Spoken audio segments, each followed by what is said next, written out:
ನಮಸ್ತೆ ರೈತ ಬಂದವರೇ, ಉನ್ನತಿ ಗಮಟಿನ ಶ್ರೀನಿವಾಸ್ ಮಾತಾಡ್ತಾ ಇದ್ದೀನಿ. ನಮ್ಮಲ್ಲಿ ಒಂದು 575 ಬಂದಿದೆ, 2016 ಮಾಡಲು ಎ ಪಿ ಪಾಸಿಂಗ್.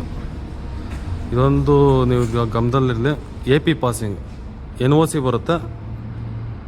ನೀವು CC ತೊಗೊಂಡು ನಿಮ್ಮ ಹೆಸರು ಟ್ರಾನ್ಸ್ಫರ್ ಮಾಡಿಸ್ಕೋಬೇಕಾಗುತ್ತೆ. NOC ಬರುತ್ತೆ, ಕೆಗೆ NOC ಬರುತ್ತೆ. ಆಮೇಲೆ ಎ ಪಿ ಪಾಸಿಂಗ ಎಲ್ಲ ಆಲ್ಮೋಸ್ಟ್ ವಿಡಿಯೋದಲ್ಲೇ ಇರುತ್ತೆ.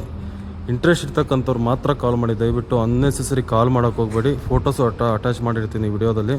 575 A P passing AP 03 NOC ಬರುತ್ತೆ. ಗಾಡೀಲಿ ಏನು ಸಮಸ್ಯೆ ಇಲ್ಲ, ಇಂಜಿನಲ್ಲಿ ಗೇರ್ ಬಾಕ್ಸಲ್ಲಿ ಹೈಡ್ರಾಲಿಕಲ್ಲಿ ಏನು ಸಮಸ್ಯೆ ಇಲ್ಲ. ಶೀಟ್ ಮೆಟಲ್ ಮಾತ್ರ ಸಮಸ್ಯೆ ಇದೆ, ಅದು ವಿಡಿಯೋದಲ್ಲೇ ಕ್ಲಾರಿಟಿಯಾಗಿ ಹಾಕಿರ್ತೀನಿ. ಶೀಟ್ ಮೆಟಲಲ್ಲಿ ಮಾತ್ರ ಸಮಸ್ಯೆ ಇದೆ. ಗಾಡೀಲಿ ಎಲ್ಲೂ ಲೀಕೇಜಸ್ ಎಲ್ಲೂ ಕಾಣಿಸ್ತಾ ಇಲ್ಲ. ಸೊ ನೋಡ್ತಾ ಇರ್ಬೋದು, ಎಲ್ಲೂ ಲೀಕೇಜಸ್ ಏನು ಕಾಣಿಸ್ತಾ ಇಲ್ಲ.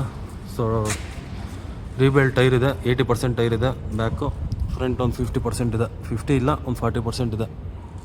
ನೋಡ್ತಾ ಇರ್ಬೋದು. ಶೀಟ್ ಮೆಟಲಲ್ಲಂತೂ ನಾನು ಹೇಳ್ತಾ ಇದ್ದೀನಿ, ಶೀಟ್ ಮೆಟಲ್ಲು ರೆಸ್ಟಿಂಗ್ ಆಗಿದೆ.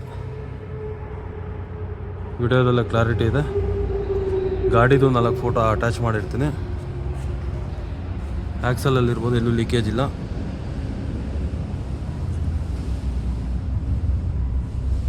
ಆಯಿಲ್ ಬ್ರೇಕು, ಗಾಡಿ ಕಂಡೀಷನಲ್ಲಿದೆ, ಶೀಟ್ ಮೆಟಲ್ ಒಂದು ಬಿಟ್ಟು. ಆಯಿಲ್ ಬ್ರೇಕ್ ಇದೆ, 2016 ಮಾಡಲು. ದಯವಿಟ್ಟು ಇಂಟ್ರೆಸ್ಟ್ ಇರೋವಂಥವ್ರು ಮಾತ್ರ ಕಾಲ್ ಮಾಡಿ, ಅನ್ನೆಸೆಸರಿ ಕಾಲ್ ಮಾಡೋಕ್ಕೆ ಹೋಗಬೇಡಿ. ಯಾಕಂದರೆ ಕಾಲ್ ಪಿಕ್ ಮಾಡೋಕ್ಕಾಗಲ್ಲ. ಫೋಟೋಸು ಅಟ್ಯಾಚ್ ಮಾಡಿರ್ತೀನಿ, ಫೋಟೋ ಹಾಕಿ ಅಂತ ಯಾರು ಕಾಲ್ ಮಾಡಬೇಡಿ ದಯವಿಟ್ಟು.